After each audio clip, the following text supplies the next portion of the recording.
Muito boa noite, bem-vindos a mais uma edição do Ponto de Impacto. Hoje vamos falar sobre um mal que está a preocupar a sociedade moçambicana. Estamos a falar dos acidentes de aviação.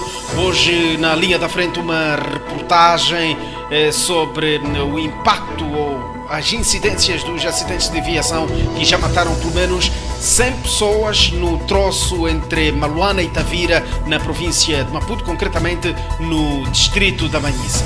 Acompanhe a reportagem.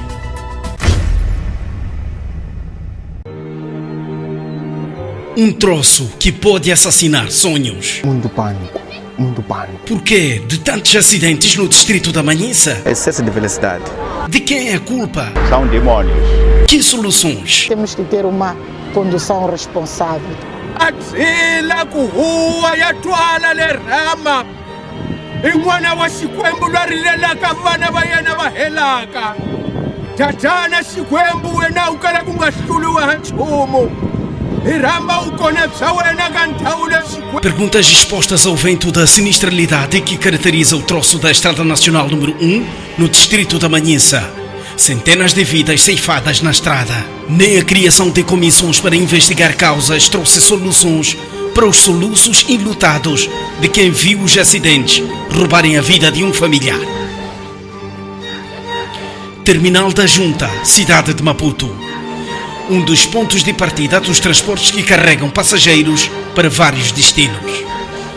Aqui, os transportadores são organizados em associações e os acidentes de aviação continuam a dominar as conversas no seio dos motoristas. Que tem acontecido muitas vezes, as viaturas quando saem aqui são inspecionadas com a polícia. E dentro da viatura, assim como os pneus. Então, pronto, quando as viaturas seguem a viagem. Mas o que tem acontecido várias das vezes são acidentes que são causados às vezes com motoristas. Excesso de velocidade. E as nossas estradas não ajudam também. Pequeno descuido e acaba criando mesmo um acidente fatal. Para os transportadores, o motorista é parte dos fatores que causam os acidentes.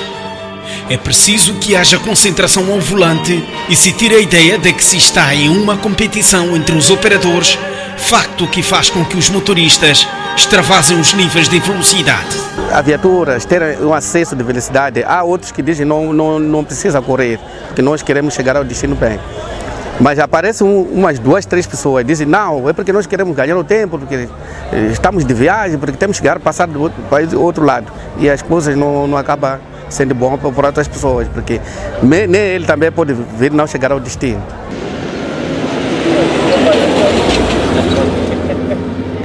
A situação na estrada é de perigo iminente, ultrapassagem a alta velocidade, obstrução da via por excesso de carga, mesmo perante sinais de apelo à redução da velocidade e de uma fiscalização apertada.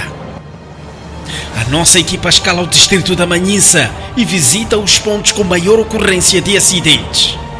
O troço Maluana-Tavira está no topo da lista, seguido de Palmeiras. Só em Tavira, mais de centenas de pessoas morreram em 3 aparatosos acidentes em menos de um ano. E foi em Tavira que ocorreu o acidente que matou 14 pessoas no dia 24 de junho deste ano. 12 pessoas sucumbiram no local do acidente e o número de óbitos subiu devido às vítimas que não resistiram aos ferimentos graves.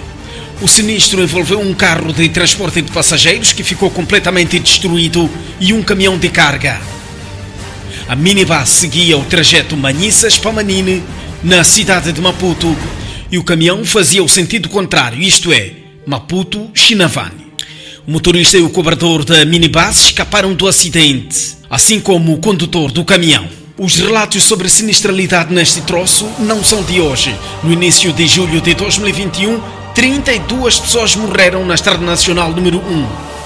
Pelo menos 16 pessoas, entre adultos e crianças, perderam a vida na tarde de sábado, 6 de novembro de 2021, em consequência de um acidente de aviação, também na Vila da Manhissa. Samuel, jovem residente no distrito da Manhissa, em novembro de 2019, teve um acidente na zona de Tavira quando regressava a casa numa minibus.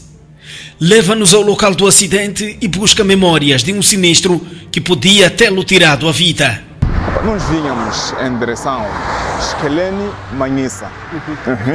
E do lado contrário vínhamos um turismo no sentido para Maputo. O que acontece? O turismo fez uma ultrapassagem irregular e embateu-se na vossa viatura. Não, sim, é verdade. Contra o Chapa. Contra o Chapa, sim. Muito pânico. Muito pânico. Aí houve pedido de socorro. Eu também tive que participar nesse pânico. Sim, porque, aliás, eu, no momento do acidente, eu estava num sono. Então, logo aconteceu aquilo, tive que despertar. Então, muita gente pediu socorro, eu também tive que pedir socorro. Houve muito pânico na parte do tornozelo. Depois disso, apareceu uma caminhoneta e fomos levados ao hospital de Manhissa. Sim. Ok. O que é que achas que estará por detrás desta série de acidentes que ocorrem nas troças? O problema são as nossas mentes. Nós precisamos de levar as nossas mentes. Aí, o passageiro é culpado. O motorista é o culpado. Polícia de Trânsito também é culpado. A Administração Nacional de Estrada, todos nós somos culpados. Em que momento o motorista é culpado? Não segue com o código da estrada. Os passageiros agitam o motorista para que ande a altas velocidades. O polícia de trânsito deixa um carro ilegal passar mediante aí o pagamento daquilo que se chama refresco. Okay. Então, continuando com essas coisas, os acidentes não vão parar. Então, precisa de se responsabilizar aos motoristas, aqueles culpados dos acidentes. Não basta só a gente dizer que deve-se pagar indemnização. Indemnização não traz a vida de um morto. Sim. Elisa perdeu a mãe em uma colisão de viaturas nesta zona. Hoje junta-se aos apelos para o máximo de prudência por parte dos automobilistas. Pede redução da velocidade para reduzir o índice dos acidentes. Perdas de antequeridos, corpos de muitas pessoas mortas, muitas pessoas a chorarem. E é mesmo muito chocante. Uma escola, quase uma vilinha, né? Respeitar os chineses. Onde vem que é quase uma vilinha mesmo, passam sempre atravessam pessoas. Tinham que reduzir a velocidade, porque eles, obviamente, não têm, os condutores não têm respeitado muito. Primeiro, lamentar. É o primeiro ponto que eu digo, que é lamentar, porque o tipo de velocidade que é feito aqui não é aquela velocidade que devia ser feita. Porque, primeiro, temos escola. Esse é o primeiro ponto de vista. Temos escola. Segundo, isso é uma localidade em termos de característica da condução. Devia ser uma velocidade que devia ser feito quando você estivesse numa localidade. Mas os automobilistas não têm essa realidade quando estão aqui nessa estrada. Estamos a falar da zona do Mabi, que é aquela baixa, até a subida do Mandial. Praticamente eles caracterizam isso por uma pista. É por isso que todo acidente que acontece aqui é fatal, é morte. Devido ao quê? Devido ao excesso de velocidade. Porque se nós fôssemos já a pensar que estamos perto de uma escola, estamos a passar num sítio onde tem pessoas, não teríamos esse tipo de acidentes fatais. Prudência, condução defensiva, deve ser o que deveria ser feito aqui. Temos chaparias que dizem que é uma escola, passam crianças, é que é um sítio X, mas isso não são feitos em conta pelas velocidades que nós aplicamos, que os automobilistas aplicam. O governo local já reuniu com a comunidade, já tentou encontrar soluções por via tradicional, E desta vez as igrejas decidiram levar a cabo uma corrente de orações para acabar com o sangue na estrada. Aqui até os polícias juntaram-se ao momento. Tamba matimba yaku leswaku ma va kona endzeni ka ntizwo lowu. Hi zamba vukulukumba bya wena leswaku byi va kona endzeni ka ntizwo lowu. Ku hi fambisa nkulukumba Xikwembu. Hi twile nandza loko nkulukumba wanga a dzila ku huwa ya twala le rama. I n'wana wa Xikwembu loyi a rilelaka vana va yena va helaka. Tatana Xikwembu wena u kala ku nga hluriwi ha nchumu. Hi rhamba vukona bya wena ka ndhawu le Xikwembu leswaku nkulukumba wa tintswalo tsetselela misava leyi xikanekisi xa kamanyisa ndzeni ka xikanekisi xitsongo xa le ka. Seguiu-se então uma procissão até a escola primária e completa de Tavira, também apelidada de Novo Cemitério, devido ao elevado número de mortes por acidentes que se registra nesta zona. Aqui os alunos ficaram concentrados numa sombra para ouvir dos mais velhos. Foram aconselhados a redobrarem atenções na travessia da perigosa N1. Para dizer que durante 2 anos da pandemia tivemos um problema sério das orações. As igrejas estavam paradas. Claro que cada um podia fazer orações em casa, mas é diferente quando estamos juntos, clamar ao mesmo tempo. O clamor é maior. Então sempre temos visto milagre acontecer. Mas esses 2 anos, o que desenvolveu muito Porque a unção desapareceu. São demônios desenvolveram muito, porque orando em casa, nem eram todos que estavam a orar em casa. Para deixar o líder sempre está em oração em qualquer altura, mas a congregação em geral, que são as pessoas que usam esta via, e muitos tinham saído da oração, por isso os demônios desenvolveram muito.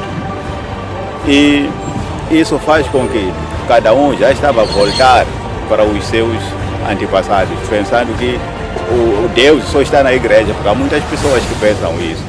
Deus está na igreja, se não está na igreja não faz oração porque não está na igreja, só ora quando está. Então quando chega em casa, depois de 2 anos sem oração, só posso voltar para os meus antepassados. Quem também se juntou à campanha de sensibilização é a administradora do Distrito da Manhissa. Cristina de Jesus diz que a responsabilidade de reduzir ou acabar com os acidentes na Manhissa é de todos. Continuamos a todos os níveis de lideranças, até a base, a falar com a nossa população.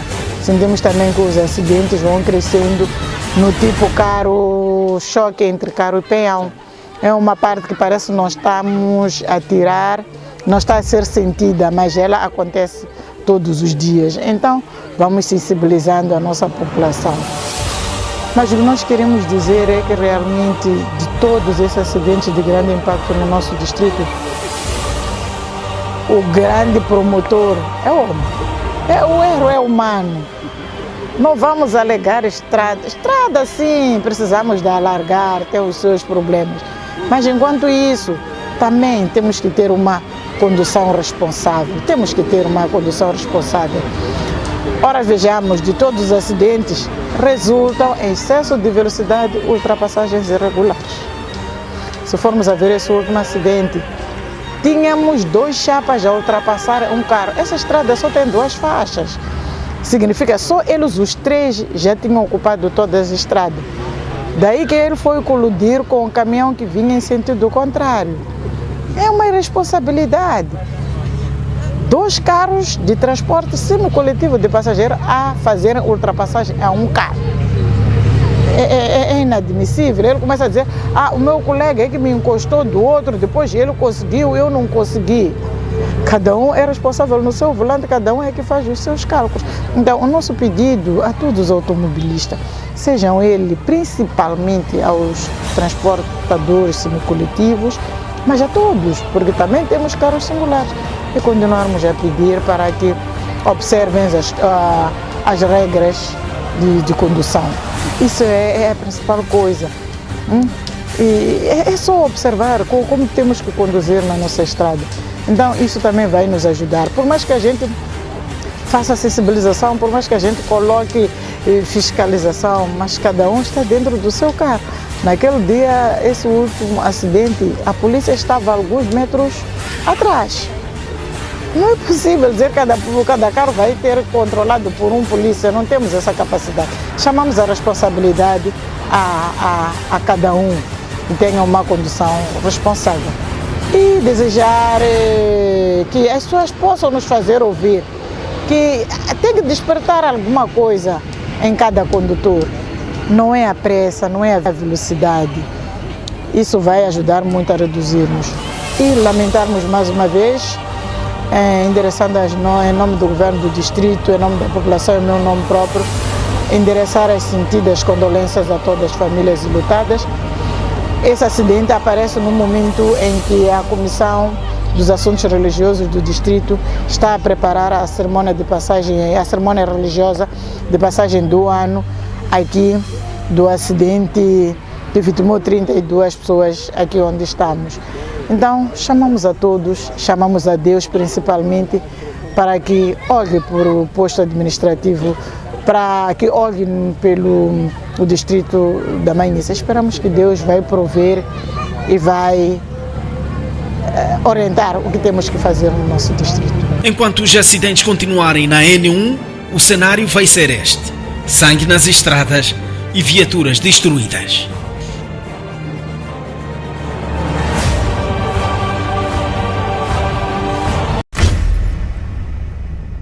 E na imagem da semana hoje temos um homem, um motorista, a levar pessoas, motorista público, a levar pessoas e a comer enquanto conduz, num flagrante gesto de irresponsabilidade e exposição ao perigo. Este vídeo amador chegou-nos através das redes sociais e achamos interessante porque hoje o tema na linha da frente são os acidentes de aviação e este é o claro exemplo daquilo que não deve ser feito. A semana foi dominada por grandes assuntos nacionais e internacionais. Acompanhe os grandes temas da semana em forma de notícia. Morreu José Eduardo dos Santos, ex-presidente de Angola, aos 79 anos, num hospital em Barcelona, onde estava internado desde o dia 23 de junho, depois de sofrer um acidente vascular cerebral. A notícia foi avançada pela presidência de Angola num comunicado publicado na sua página do Facebook. Há vários anos que o político angolano vinha recebendo tratamento ao cancro de que padecia na cidade espanhola, o que o levou mesmo a mudar-se de Luanda em 2019, quase 2 anos depois de deixar a presidência. José Eduardo dos Santos estava internado nos cuidados intensivos de um hospital em Barcelona depois de ter sofrido um AVC. Deixou o poder em 2017 ao fim de 38 anos, o que ainda hoje o torna um dos chefes de Estado que mais tempo ficou no poder em África. Eduardo dos Santos foi gerindo o silêncio desde que deixou a presidência, mesmo quando os seus filhos se viam a braços com a justiça, eram afastados dos negócios ou dos círculos do poder, assim como alguns dos seus principais aliados, naquilo que muitos veriam como perseguições políticas do seu sucessor, João Lourenço. Em setembro do ano passado, regressou a Angola e continuou sem intervir publicamente. Aliás, essa foi uma das características do seu tempo no poder: parcas declarações, poucas entrevistas e discursos escritos. E foi mesmo João Lourenço que o foi visitar em dezembro à sua residência. Um encontro classificado pelo atual presidente como um gesto dentro do espírito de Natal, mas que foi visto como uma tentativa deste para acalmar o MPLA, transmitir uma ideia de unidade com vista às eleições deste ano, que se prevê um grande teste para o partido que domina Angola desde a independência. De acordo com o Jornal de Negócios, José Eduardo dos Santos terá sofrido um AVC há 2 semanas e foi internado numa unidade de cuidados intensivos depois de o seu estado de saúde se ter debilitado muito desde que regressou a Barcelona a 7 de março por causa de uma depressão e perda acentuada de peso, estando com um pouco mais de 50 quilos. Um ataque aéreo a Kharkiv fez pelo menos 3 mortos e 5 feridos numa área residencial daquela que é a segunda maior cidade ucraniana. De acordo com a polícia, todas as vítimas eram civis e o bombardeamento partiu de um sistema de lançamento de mísseis de origem soviética operado pela Rússia. A ofensiva de Moscou foi feita em várias frentes. Num ataque ao Ocidente, o presidente Vladimir Putin fez questão de, no mesmo dia, deixar uma mensagem em tom desafiador. Ouvimos muitas vezes que o Ocidente quer lutar contra nós, até ao último ucraniano. É uma estratégia para o povo ucraniano, mas parece que está a ir nessa direção. Ver que, de uma maneira geral, ainda nem sequer começamos nada a sério. Ao mesmo tempo, não recusamos conversações de paz, mas aqueles que recusam deveriam saber que quanto mais tempo durar, mais difícil será fazer um acordo conosco, disse o chefe de Estado russo. O antigo primeiro-ministro do Japão, Shinzo Abe, morreu após um ataque a tiro e ficou em estado grave. As notícias oriundas do Japão dão conta de que Abe não terá resistido aos ferimentos, tendo dado entrada no hospital já inconsciente e a sangrar no peito. O ataque aconteceu na cidade de Nara pelas 11 horas desta sexta-feira. Eram 4 horas da manhã em Moçambique, quando Abe discursava numa ação de campanha de um candidato do Partido Liberal Democrático. O ataque foi fulminante, primeiro com o que parece ter sido uma pequena explosão e depois com pelo menos um tiro. O atacante, identificado como Tetsuya Yamagami, de 41 anos, foi detido quase de imediato sob acusação de tentativa de assassinato. A arma usada no ataque foi confiscada. Shinzo Abe tinha 67 anos, 8 deles como primeiro-ministro do Japão, cargo que deixou em setembro de 2020 devido a problemas de saúde e numa altura em que a Covid-19 se propagava pelo mundo. Desta vez Boris Johnson sai mesmo.